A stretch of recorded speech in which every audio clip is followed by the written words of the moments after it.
تو جنت کی سب سے بڑی نعمت کیا ہوگی؟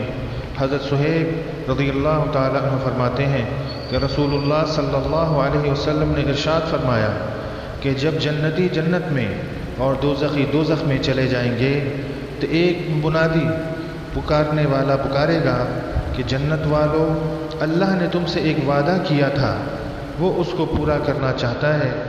جنتی کہیں گے وہ کیا ہے؟ کیا اللہ نے ہماری میزان کو وزنی اور ہمارے چہروں کو روشن نہیں فرمایا؟ کیا ہمیں جنت میں داخل نہیں کیا؟ اور کیا دوزخ سے نجات نہیں دی؟ تو حضور صلی اللہ علیہ وسلم کے ارشادات کے مطابق پردہ ہٹا دیا جائے گا، جنتی اللہ کے دیدار سے مشرف ہوں گے۔ خدا کی قسم، جنت والوں کے لیے اس سے زیادہ محبوب اور بہتر کوئی نعمت نہیں ہوگی۔ اللہ تعالی ہم سب کو یہ نعمت نصیب فرمائے۔